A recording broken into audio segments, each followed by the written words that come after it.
Well, guys, it's officially been a week since the Switch 2 reveal, and today was supposed to be the day us across the United States, all Nintendo fans, were going to eagerly pre-order this next generation Nintendo console. I was going to stay up until midnight and go on multiple websites and hopefully get a chance to pre-order this console, and if that didn't work, I was planning on standing outside my GameStop to get the chance to pre-order this thing. And unfortunately, with the state of the United States right now, Nintendo decided to delay the pre-order, and me, along with all the other Nintendo fans around the United States, were all eagerly waiting. And I've heard even Canada is postponing their pre-orders to align with the US, and we all don't know what this means. We all don't know when we're going to pre-order this thing. We don't know what the state of the tariffs are going to do to this console. And I guess I kind of wanted to just give my opinion. You know, it's been a week. I've had a lot of time to process and digest everything that we've been given this last, I guess, week, the 7 days of the reveal. I guess I want to start with April 2nd, when we were given the direct, when we all watched it. I thought it was phenomenal. I thought it was a fantastic, just direct show. They showed so many games. They had a really strong line of third-party games that were coming out for this thing within the first year, and I do think there are more that have yet to be revealed. I think we may see the next Call of Duty on this thing, maybe a couple of more games from Square Enix down the line, that kind of things. And I thought it was phenomenal. We got the release date relatively, I want to say, in the middle of the direct, yet we never saw a price announcement. And that made a lot of people, including myself, nervous about what this meant for this console. If it was going to be outrageously expensive, or if they were going to surprise us with a reasonable price.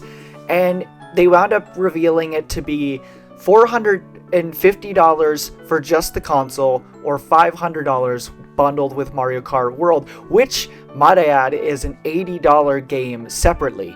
So if me, along with many others, are probably going to try to get the $500 bundle if we can, because you're saving $30 on Mario Kart World doing it that way. And I think we are at a stage where we are a little concerned about this price. Me personally, I don't think it's that bad of a price for a console, where looking at, and I know it's like, 5 years old at this point, but the Steam Deck, the original Steam Deck, this console has better specs in some aspects, with a bigger screen, more pixels, and I think the battery life is about the same. The Switch 2 might be a little better. I'm not looking at the difference right in front of me. But overall, the Switch 2 was competing with the original Steam Deck, not including the OLED one that they have now. And, I think they even have one that has better battery life and etc.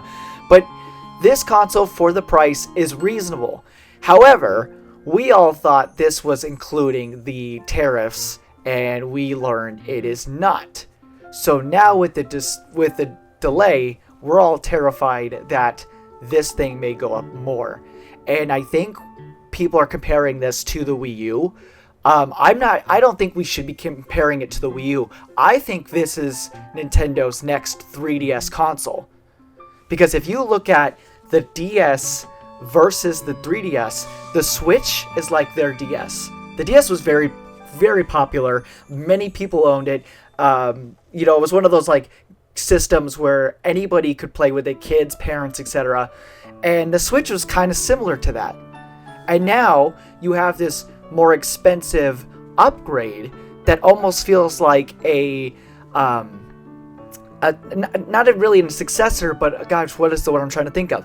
A privilege. It's almost like a privilege to be able to purchase this upgraded console, similar to the 3DS, because the 3DS came out at, if I believe, at $170 brand new. I might be wrong, maybe $160, and or no, I think that was the price they brought it down to. It might have been $200, $250, something like that. But the point is, the console came out outrageously expensive to the point where people were saying, no, I'm not going to buy this.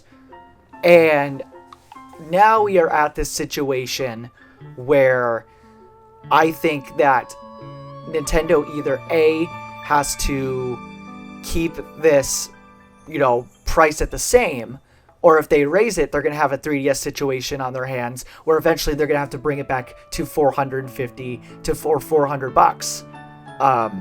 And honestly, they could even just keep the console the price that it is. We all kind of accepted the price of the console, but what really made everyone upset was the game prices, with Mario Kart World being $80, Donkey Kong being, I believe, $69.99, and even some third-party games being confirmed to be $70 to $80.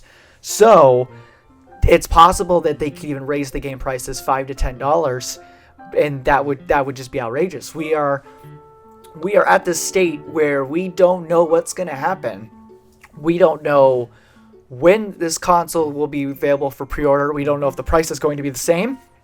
As I'm recording this right now, I am on GameStop and Walmart's website, and both of them show the exact same price. So there's not really any update there. But yeah, I'm mostly this is a ramble of just how I've been feeling the last week. And of course, I love Nintendo. Nintendo is, they could be greedy. They could be like Apple, where everything is just expensive. They don't give their fans like a bone or anything like that.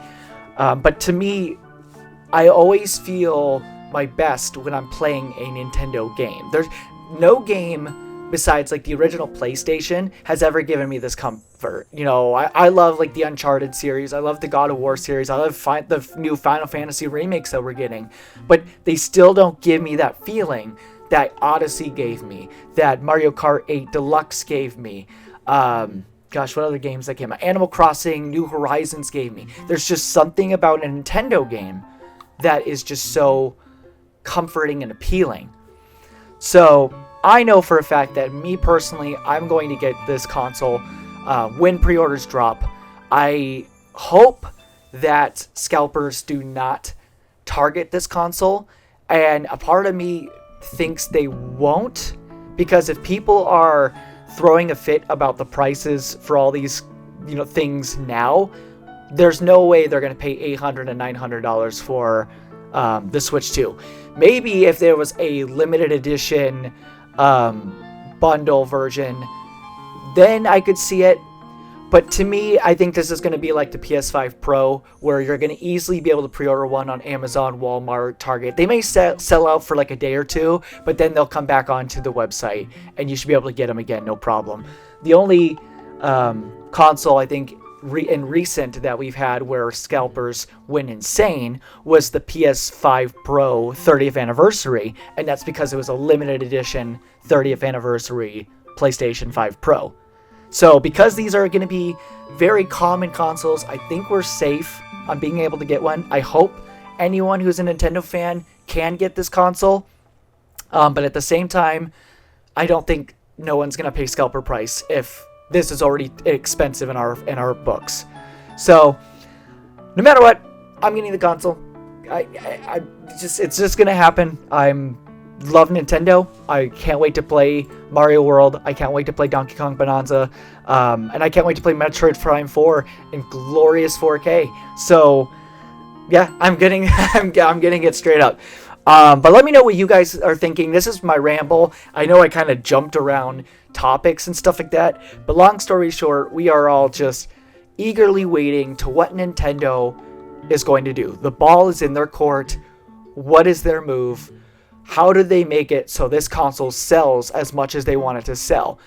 And like I said, this is going to be their 3DS situation, where we might not see the console selling that well the first year, to the point where they're going to have to make a price cut. And whether that's if they raise the prices with tariffs and they drop the price back down to $400 to $450, or they stay at this console price and they drop it to $350, $400, or they get rid of the bundle version and they just slash $50 on the Switch 2, and they just make it a $399.99 console for just the Switch 2. That's it. So, let me know what you guys think. Are you picking one up? And, yeah, I am done rambling. I will see you all in the next video. Stay nerdy, guys. Have a good one.